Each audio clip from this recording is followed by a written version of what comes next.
The evening Srimad Bhagavatam class. Sorry about the delay. There was a bit of a mix-up, but it's sorted now.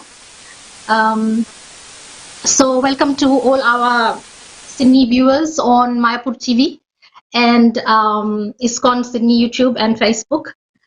Just let me adjust my seat a little bit so I don't have my back stand to the Lord.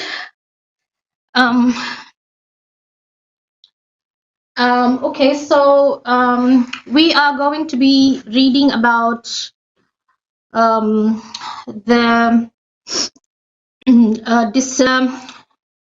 killing of Bhaumasura. So I'll just turn to the chapter 2. This evening I will just recite the Hare Krishna Maha Mantra because we won't have much time for chanting and singing. So नमो विष्णुपदाय कृष्णप्रस्थाय भूतले श्रीमते वीर कृष्ण गोस्वामी नीति नामने नमो हमसा निकाशया प्रभुपदा प्रियायते शुद्ध शुद्धि निष्ठभयं तस्य वाक्यानुवादिने नमो विष्णुपदाय कृष्णप्रस्थाय भूतले श्रीमते भक्ति वेदांत स्वामी नीति नामने नमस्ते सरस्वती देवी गौरवाणी प्रचारिणे निर्विशेष शून्यवादी पाश्चात्य देशतारिणे जय श्री कृष्ण चैतन्य प्रभु नित्यानंद श्री अद्वैत गदाधर श्रीवासदि गौर भक्तवृंदा हरे Krishna Krishna Krishna Hare Hare Hare Rama, Rama Rama, Hare Hare.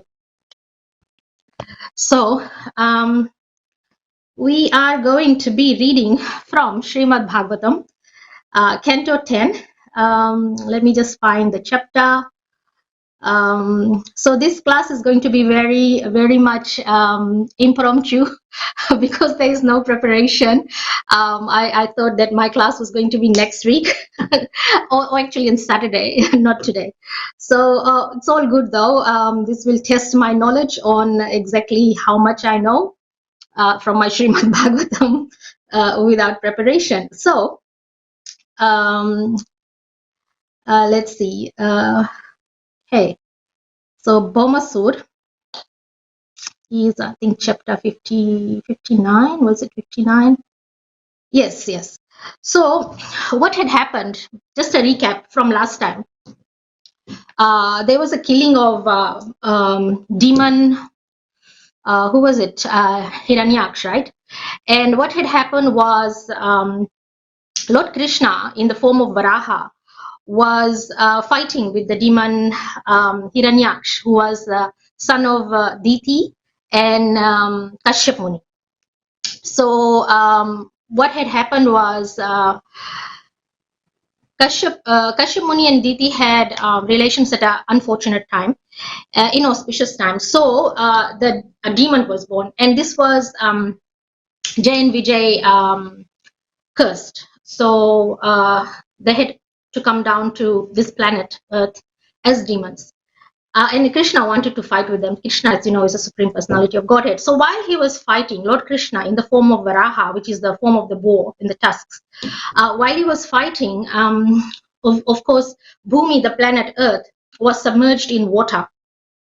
And so with his tusks, he was attempting to extract Bhumi, the planet Earth, which was submerged underwater, bring it back safely up, and then place Bhumi, the planet Earth, on in a safe place. This is in the duration of fighting with Hiranyaksha. So what had happened is, in the duration, as you know, Varaha, which is the boar, is a personality of supreme personality of Godhead, and he is Krishna, he is Vishnu, he is Hari. So what had happened is a seed had fallen on that planet Earth. So Bhumi, as you know, is the personality of Shri, or of Lakshmi Devi, or one of Lord Krishna's energies. So Bhumi, being Prakriti, she bore a son out of the seed that had fallen from Lord Hari, or Lord Varaha. And so as a result, there was a child, there was a son. The son was born. This is the son of Bhumi Devi and Lord Krishna. So Bhumi Devi actually made Lord Krishna promise that he would never kill her son without her permission. So this is a very interesting story. So what had happened is this son was this is in the duration of the killing of Hiranyaksha, which is the demon. So the story kind of continues. That is why I actually wanted to continue this story, but with a little more preparation. But this is just my general knowledge now. Anyway, so what had happened was this son was called Bhaumasura, and he's also called Narakasur. He had two names. So this chapter in Srimad Bhagavatam, which is chapter 10, sorry, Srimad Bhagavatam, Canto 10, chapter 59, it is called the killing of the demon Naraka. Now, Naraka is also Bhaumasura, and he's the son of Bhumi and Krishna. So what had happened was he had fallen into some bad association, and so his friends were all asurs. So this is Lord Krishna's son we are talking about, by the way, and his son turned out to be an asur, Narakasur, or known as Bhaumasura. So we're going to be talking about that. So what had happened was that Narakasur had done a lot of bad stuff. Like he had a liking for stealing young girls. So what he had done was he had stolen 16,100 pretty princesses from their kingdoms, and he kidnapped them and he imprisoned them in his planet. So he had his own heavenly, well, I guess you could call it a planet. It wasn't heavenly, but it was a planet where he resided, and he was the boss. And he had done some other stuff. He had like stolen the umbrella of Varun Dev, and he had stolen the earrings of Aditi. Aditi is the other wife of Kashyap Muni, who happens to be the sister of Diti. So Aditi is the mother of all the demigods. So Aditi is the mother of Lord Indra in the heavenly planets. So then he had stolen her earrings. Bhaumasura had stolen Aditi's earrings, and he had stolen the umbrella of Lord Varun. We had talked about Lord Varun in the previous class. In my previous class, Lord Varun is the demigod of the oceans, the aquatic demigod, whom Hiranyaksha had challenged for a duel, for a fight. So, that's Lord Varun, and Lord Varun had directed him to not to fight with himself, but the Supreme Personality of Godhead. So what had happened is Lord Krishna,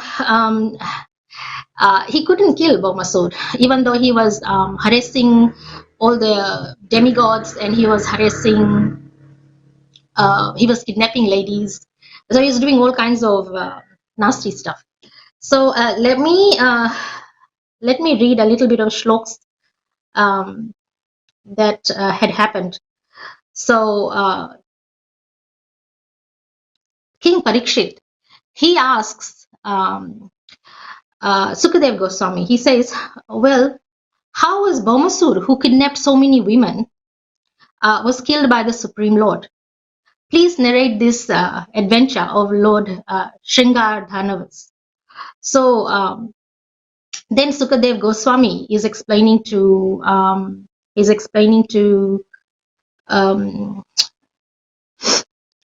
King Parikshit. Sorry, it's a bit the the pages are a little bit here and there. So anyway, so Sukadev Goswami said, after Bhauma had stolen the earrings of, let me just turn this a little bit. Yeah. After Bhauma had stolen the earrings belonging to Indra's mother, along with Varuna's umbrella and the demigod's playground at the peak of Mandara mountain, Indra went to Lord Krishna and informed him of his misdeeds. So Lord Indra went to Lord Krishna for help. And the Lord, taking his wife Satyabhama, so at that time, Lord Krishna had married Satyabhama. Lord Krishna had also married Rukmini, who was his principal wife, the main one. And he had married some, I think, 5 other princesses. He already had 8 wives at the time. Satyabhama, as we know from the Vedic scriptures, she is the another incarnation of Srimati Radharani herself. So Rukmini is Mahalakshmi, and Satyabhama is another form of Radharani. What we discover in this story is that Satyabhama, who is Lord Krishna's wife, is also another form of Bhumi Devi. So she is actually Bhumi Devi, Prithvi. So what Lord Krishna does, Lord Krishna takes his wife Satyabhama with him, and he rode on Garuda, his his carrier, the great bird Garuda, and they go to Pragyotishapura, which was surrounded on all sides by fortifications consisting of hills, unmanned weapons, water, fire, and wind, and by obstructions of Mura pass, wire. So there was its demon Mura, who was guarding the places of where Bhaumasura was living, and where he had imprisoned all the princesses where he was living. So Prabhupada gives in his purport, the acharyas have explained in various plausible ways why Lord Krishna took his wife Satyabhama with him. Because normally when Lord Krishna goes to fight with demons, he doesn't take ladies with him. So there was a reason why he took Satyabhama. And you might actually guess why. So his wife Satyabhama was with him, and Srila Sridhar Swami begins by saying that Lord wanted to give his adventurous wife a novel experience, and took her to the scene of extraordinary battle. So Satyabhama's personality was a bit of a fiery nature, and she was not very submissive in her nature. She was as my spiritual master would call, the left-handed side of ladies. Like, they are right-handed and left-handed. It doesn't mean literally right-handed or left-handed. It just means left-handed are a little hard to control, or they are not submissive. And they are very fiery natured, and they love to fight, and they have a very hot temperament and argumentative in debate. They don't take orders so gracefully. Whereas they're not very passive. Whereas Rukmini is on the other side of the nature. She is more passive, so she's right-handed. So she's adventurous. Satyabhama, so Sridhar Swami. He's an acharya, and he says, well, Lord Krishna took her along to give her an adventure because of her nature. Also, Lord Krishna had once granted the blessing to Bhumi, the goddess, the earth goddess, that he would not kill her demonic son without her permission. So this is the actual reason we're coming to. Since Bhumi is an expansion of Satyabhama, the latter could authorize Krishna to do the needful without the unusually nasty Bhaumasura. So in other words, Satyabhama could give the directive, kill Bhaumasura. And Lord Krishna will say, okay, I can do it now, because I had given you the blessing. So that I wouldn't kill, but without your permission. So he has your permission. So Satyabhama, he took her along so that he would receive that much needed permission. And also there was another reason. Satyabhama was quite competitive, and what had happened was Lord Krishna had given his wife Rukmini the Parijat flower from the heavenly planets. It's just a flower. So what had happened was that Satyabhama knew about it. That Parijat flower is a special flower that is not on planet Earth. It is only in the heavenly planets.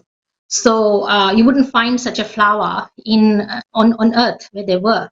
So Satyabhama had insisted to Lord Krishna, well, why did you give her a flower? I want one too. So Lord Krishna, being the henpecked husband, perfect husband. Actually, Lord Krishna was the perfect husband. He was very fair to all his wives. So he decided to, fulfill her wishes. So the purport continues.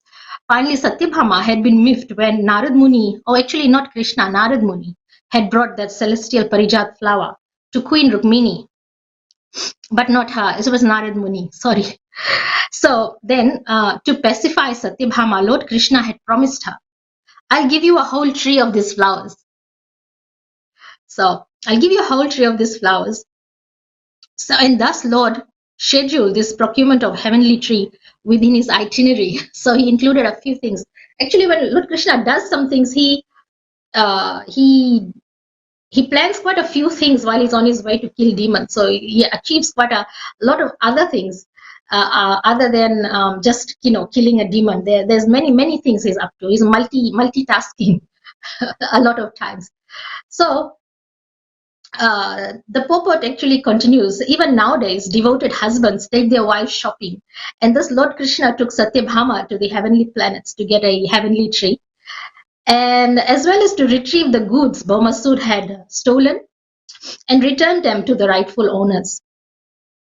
So Srila Vishwanath Chakravarti notes that in the heat of the battle, Queen Satyabhama would naturally become anxious for Lord Krishna's safety and pray for the battle to end.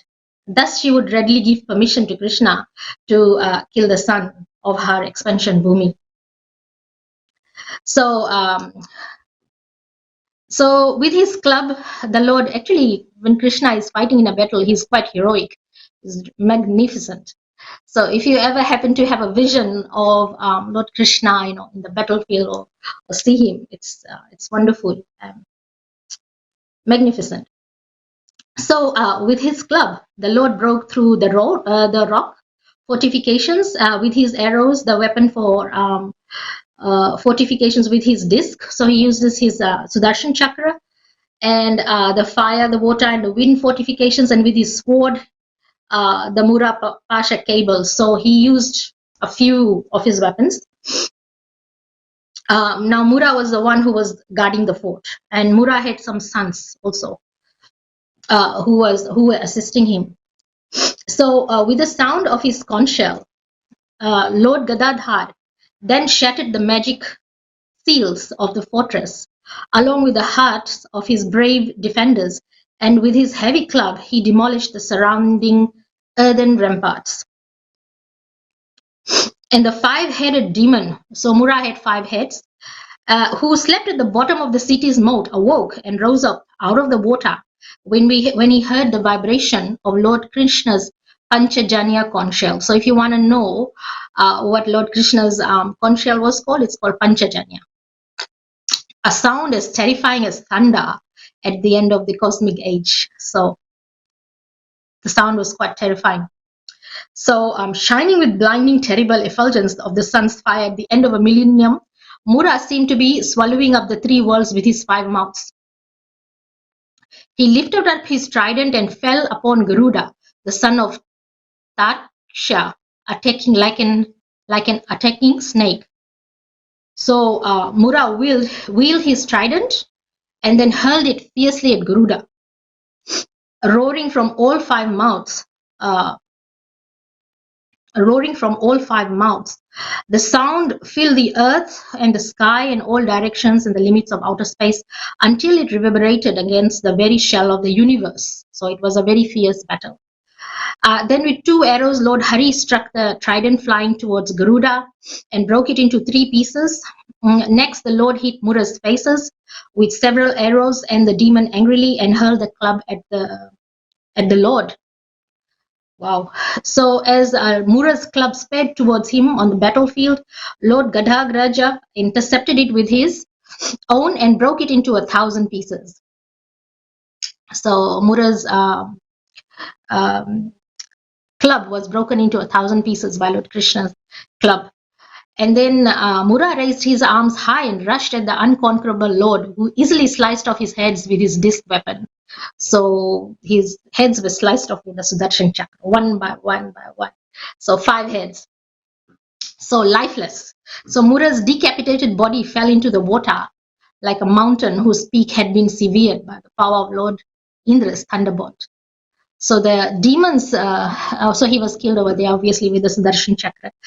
And the demon's 7 sons were enraged because he had 7 sons who were guarding that fortress also. They were also enraged at their father's death. So they prepared to retaliate.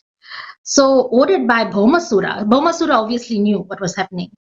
The 7 sons, they were called Tamra, Antariksha, Shravana, Vibhavashu, Vasu, Nabhasvan, and Aruna, followed their general Pitha onto the battlefield bearing their weapons.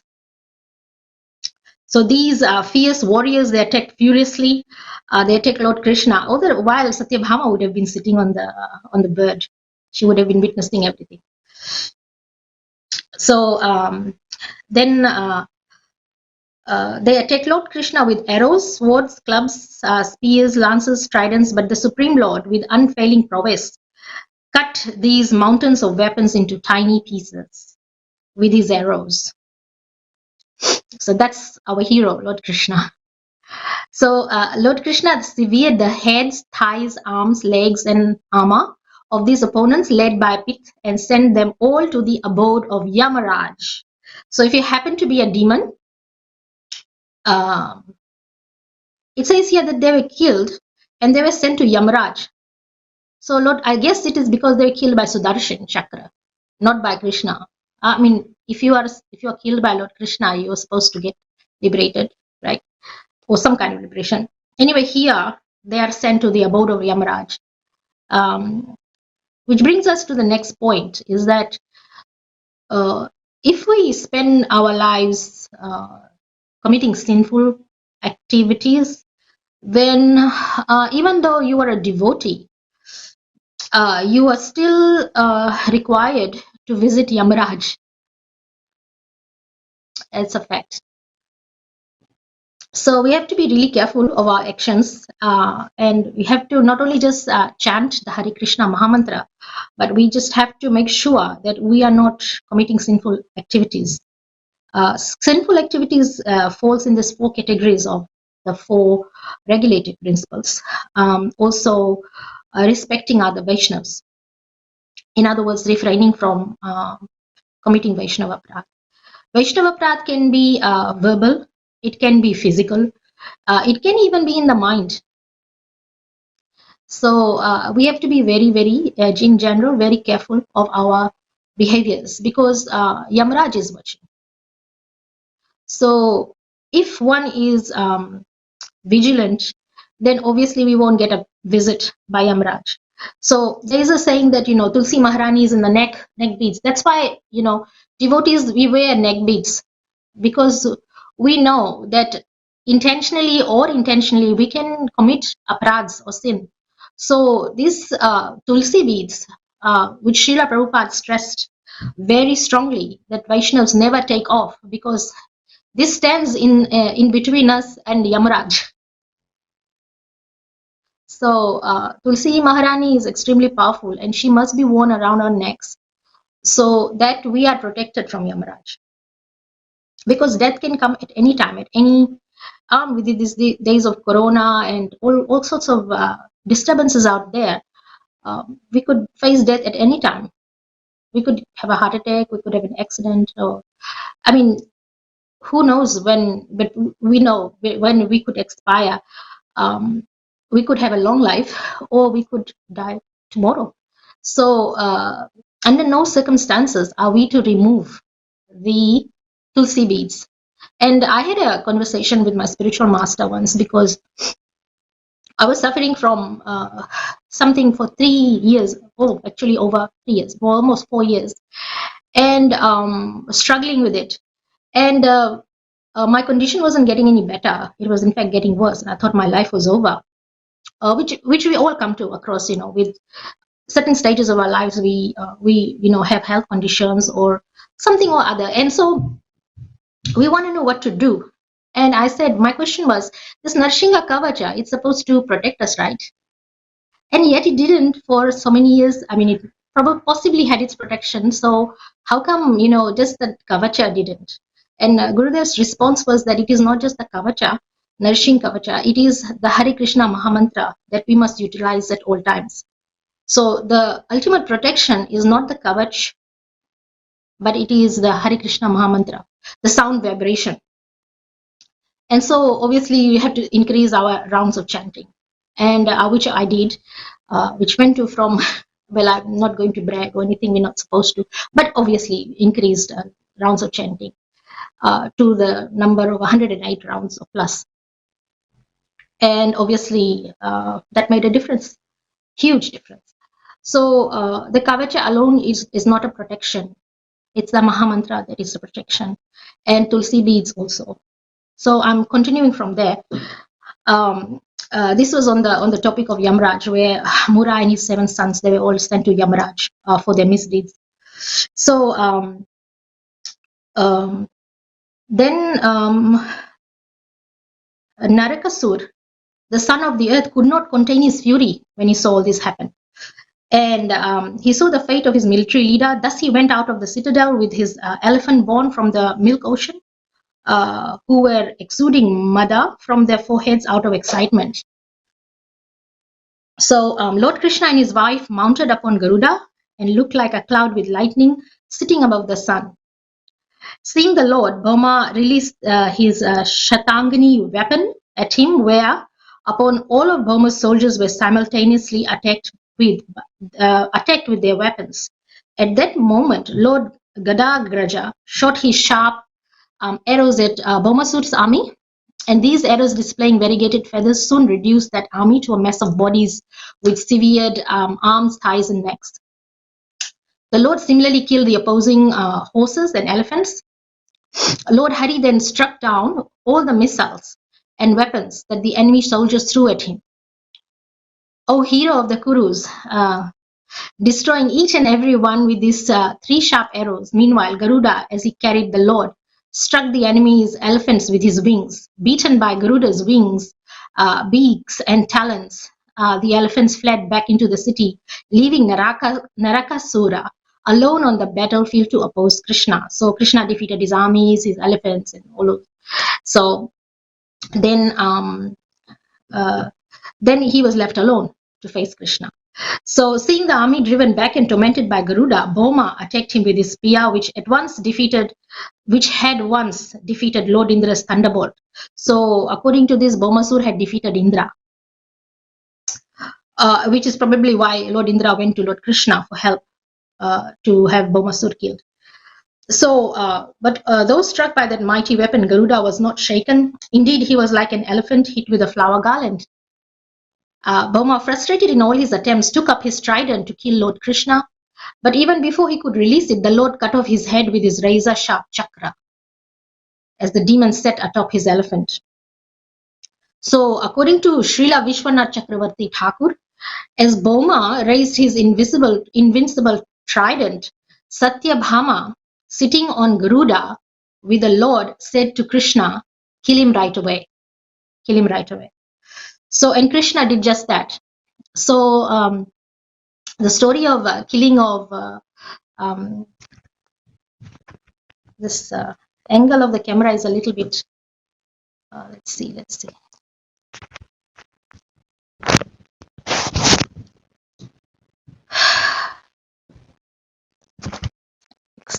Angles. Okay, hopefully that's all right.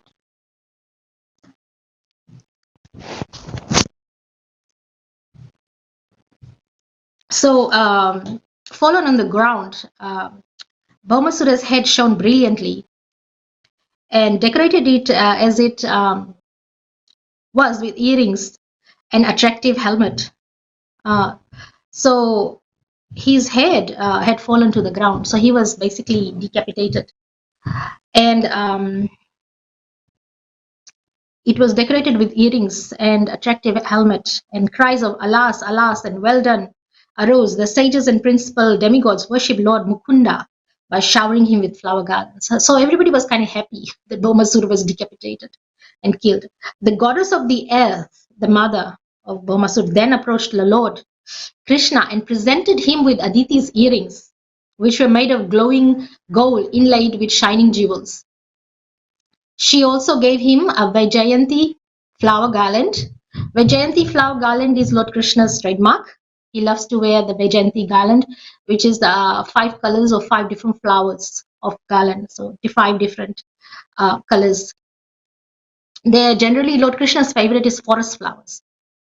So he loves the forest flowers. Um, then she also gave him Varuna's umbrella and the peak of Mandra mountain. Apparently he had also taken Mandra mountain's peak. So Sukadev Goswami addresses to Parikshit Maharaj, O king, after bowing down to him and then standing with joined palms, the goddess, her mind filled with devotion, began to praise the Lord of the universe, who the best of demigods worship. So she offered her prayers.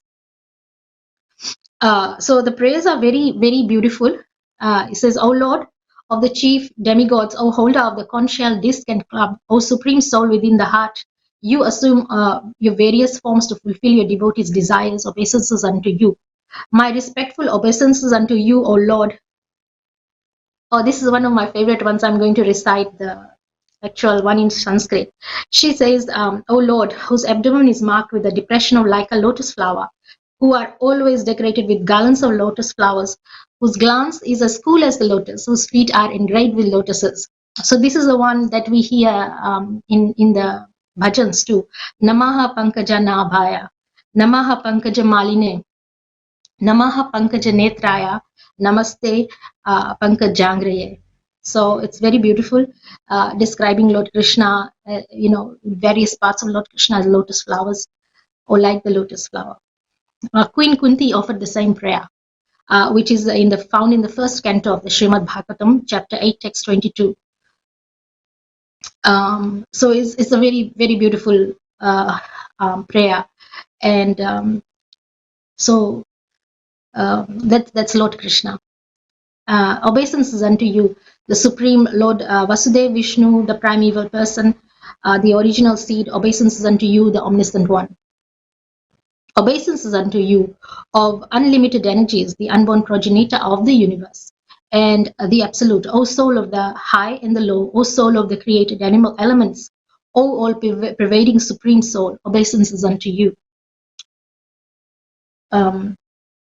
Desiring to create, O unborn master, you increase and then assume the mode of passion.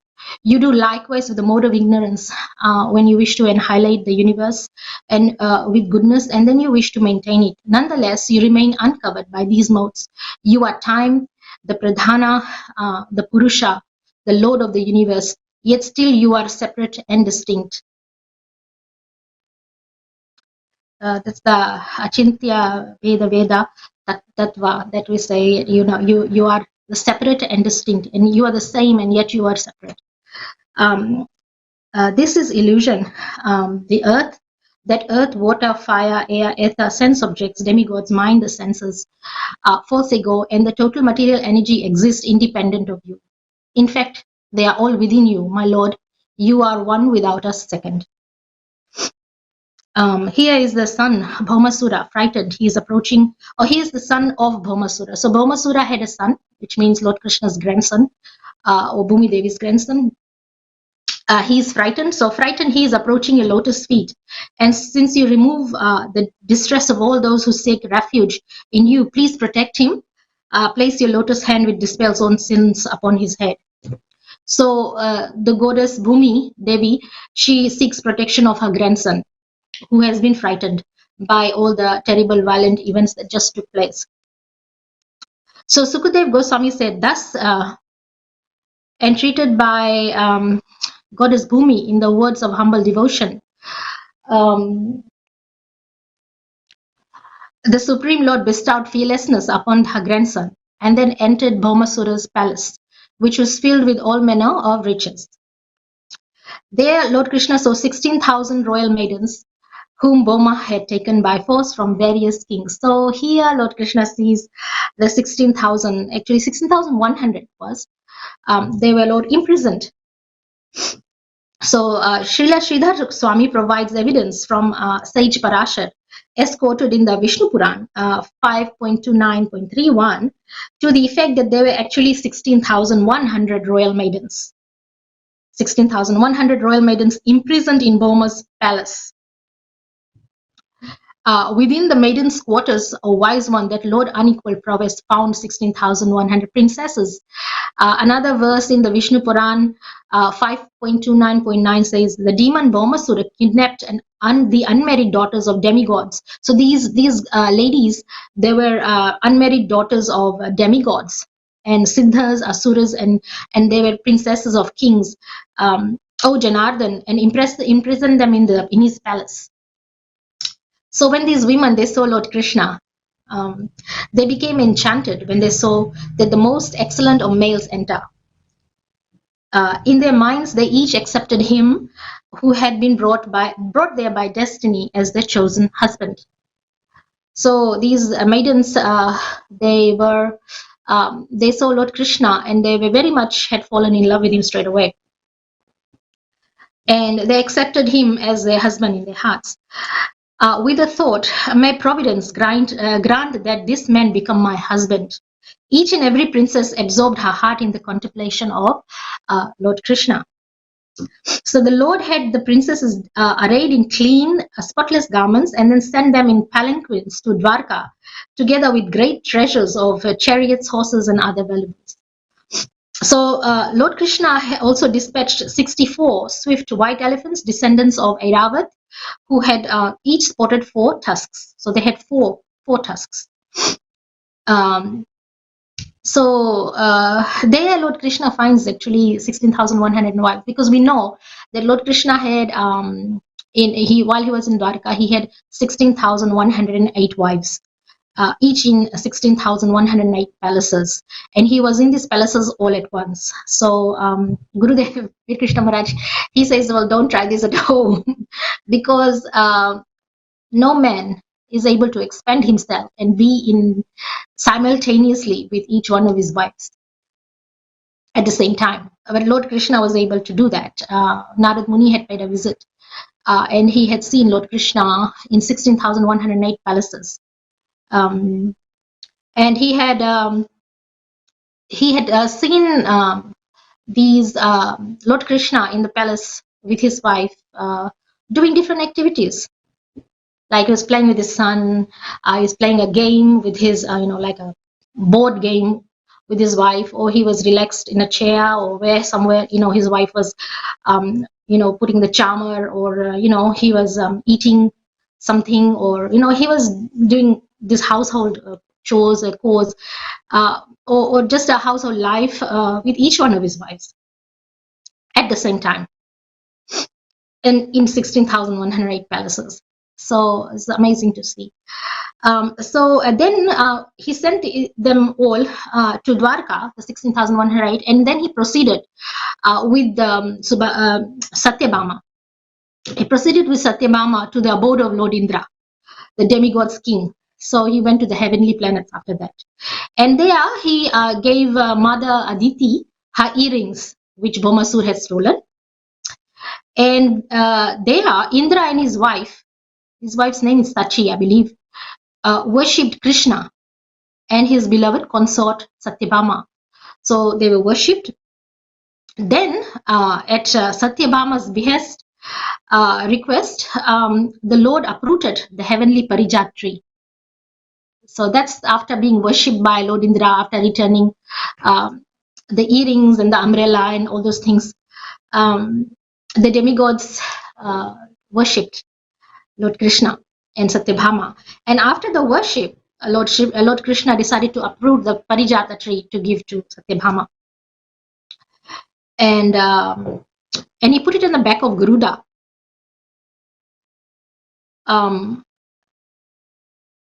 So what had happened while he was doing that was, it isn't described here, or maybe it is later on, but what had happened is when Lord Krishna had uprooted the Parijat tree, after being worshipped by Indra for doing all the nice things and returning the earrings and, saving Lord Indra from Bhaumasura, when he uprooted the tree, Lord Indra's wife said to Lord Indra, no, Krishna is stealing our tree. Are you going to really let him? So Lord Indra took offense that Krishna was stealing a Parijat tree from the heavens. and he wouldn't let him. One tree. And it was like that this tree is not allowed on planet Earth, so you shouldn't let him take it. It was really ridiculous. So Lord Krishna had to fight Indra. So here is an example where it says Lord Indra is a mixed devotee. In other words, a pure Vaishnava, a pure devotee of Lord Krishna would never object to anything being taken by Lord Krishna. In fact, they'll say, take it all, please take it. Or even when Lord Krishna doesn't want it, we'll say, please take it. Because we surrendered, everything belongs to Lord Krishna. So we don't mind.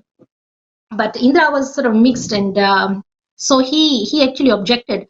And so Lord Krishna had to fight Indra after that, which is really ridiculous. So then after defeating Indra, so he defeats Indra in the battle. And then he defeats all other demigods also, because all the other demigods fight with Krishna also.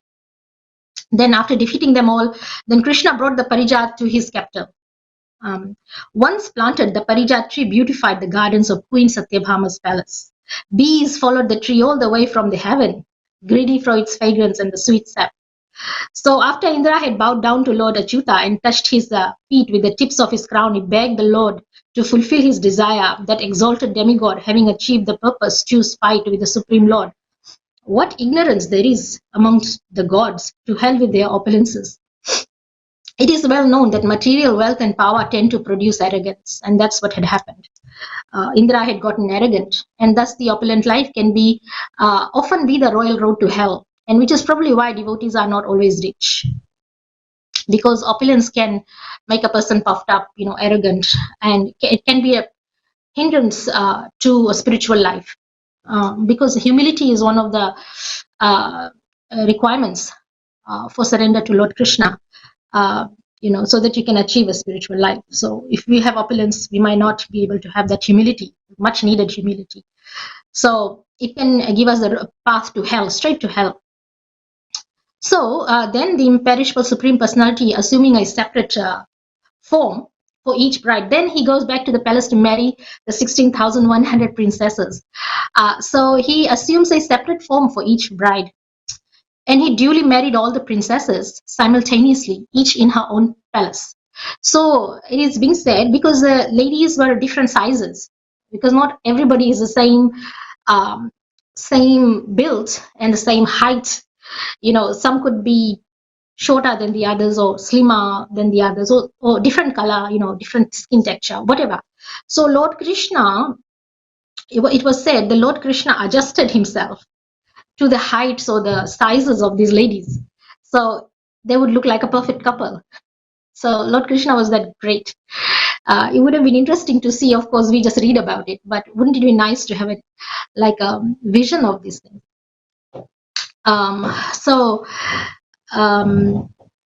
Let's see if I can read the purport. It is quite sweet. So as Srila Sridhar Swami explains here, the word yatha indicates that each marriage was duly performed. This means that the entire company of the Lord's relatives, including his mother Devaki, appeared in each and every palace. Wow. And attended each and every wedding.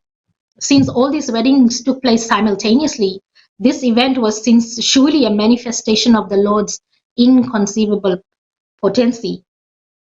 When Lord Krishna does things, he does them in style.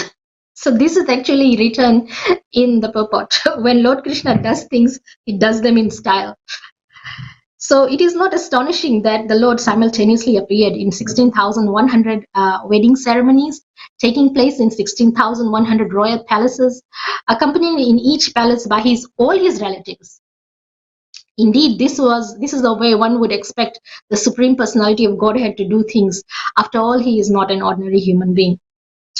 So Srila Sridhar Swami further explains that on his particular occasion, the Lord manifested his original form in each of his palaces.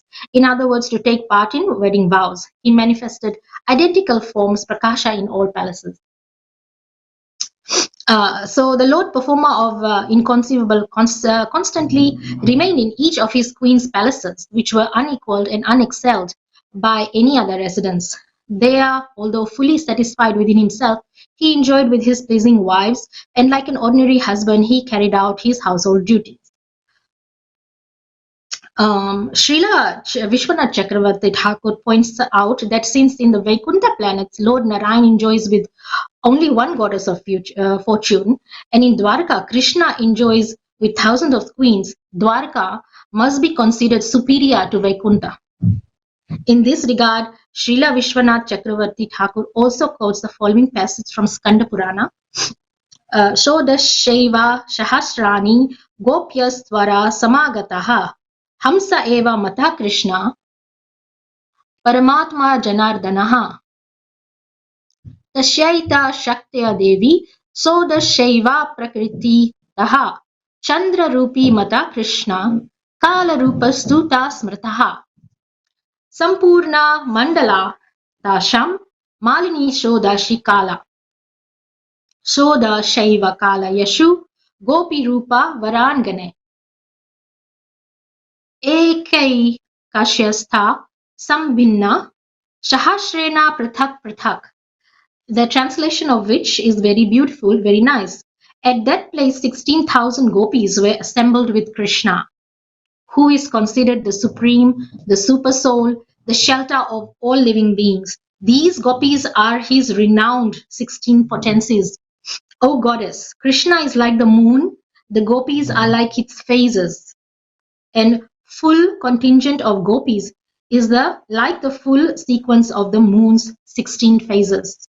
Each of these 16 divisions of gopis, my dear Varangana, is subdivided into 1,000 parts.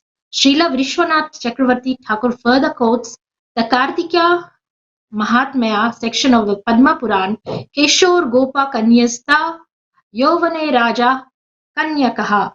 Those who were the daughters of cowherds in their early youth became royal princesses in their maturity. So these are the, what is this actually saying is these princesses were the gopis, 16,100 gopis. That's who they were. The Acharya adds, therefore, just as the Lord of Dwarka is a plenary expansion of the supremely complete Lord of Sri Vrindavan, so his principal queens are full expansions of his supremely complete pleasure potencies, the gopis. So they were not anybody ordinary. They were participating in Lord Krishna's Dwarka pastimes, these gopis. So thus those women obtained their husbands, and the husband of goddess of fortune, although even great demigods like Brahma do not know how to approach him, with ever increasing pleasure they experienced loving attraction for him, exchanged smiling glances with him, and reciprocated with him in ever fresh intimacy, replete with joking and feminine shyness. So what had Bhaumasura done? He had actually collected 16,100 wives for his father. That's really what the story is. He had imprisoned these ladies, but they were all gopis, so they were not ordinary. So they need a reason, obviously, to be able to participate in Dwarka as Lord Krishna's wives. So this was the drama enacted, and it went back to the time of Hiranyaksh, when Lord Krishna was killing Hiranyaksh, and then he lifted Bhumi, and one of his seeds fell on the planet, and then Bhaumasura was conceived, and then he kidnapped the princesses of, they were daughters of demigods. So, the expansions of gopis, they were like in the form of daughters of demigods, kings, and some other, of the other beings of other planets. And then Lord Krishna married them. At the same time, he gave Satyabhama his Parijat tree, and he defeated Indra, and he curbed his pride and arrogance. Lord Indra's pride was curbed. Aditi's earrings were returned. Varun's umbrella was returned. So many things had happened. So this is the conclusion of this beautiful chapter where Lord Krishna marries and then he kills his son and all this. The conclusion translation, I'll read it out.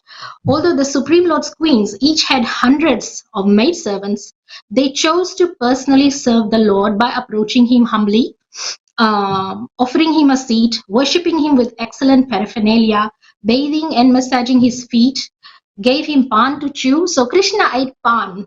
It's written right here in the translation.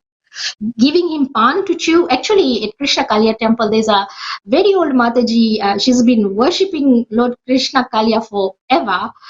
She presents him with pan made by her own hands. So she's an expert in a making pan, which I believe is very famous in India. We don't really usually eat pan in Fiji in that way, but she knows how to make pan. So after Lord Krishna's lunch, Lord Krishna Kali's lunch, she presents him with this pan, and I actually got to see how she made it. I'm no expert, but at least I learned a little bit about pan. So here it's written here that his queens give him pan to chew, fanning him, anointing him with fragrant sandalwood paste, adorning him with flower garlands, dressing his hair. So they combed his hair for him, arranging his bed, bathing him, and presenting him with various gifts. So thus ends the purport of the humble servants of His Divine Grace, A.C. Bhaktivedanta Swami Prabhupada, to the 10th canto, 59th chapter, and the Srimad Bhagavatam, entitled The Killing of the Demon Naraka.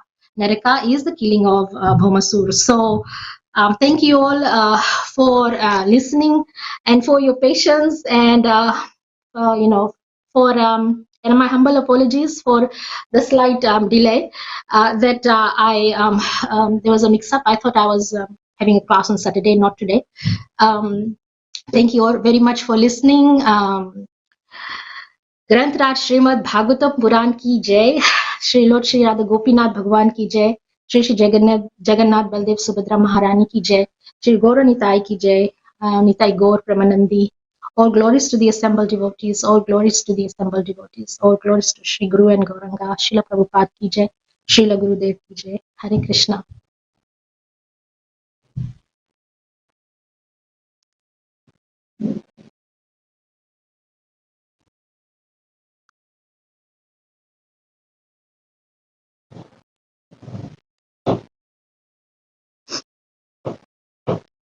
Okay, while we are waiting, maybe I can chant a little bit of Hare Krishna. We have concluded the class. We're just waiting for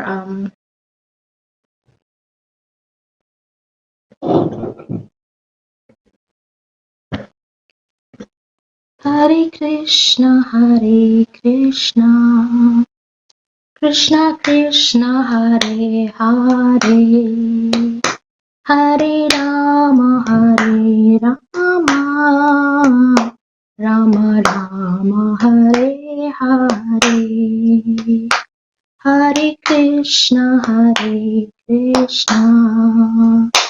Krishna Krishna, Hare Hare, Hare Rama, Rama Rama, Hare Hare, Hare Krishna, Krishna Krishna, Hare Hare, Hare Rama, Rama Rama, Hare Hare, Hare Krishna,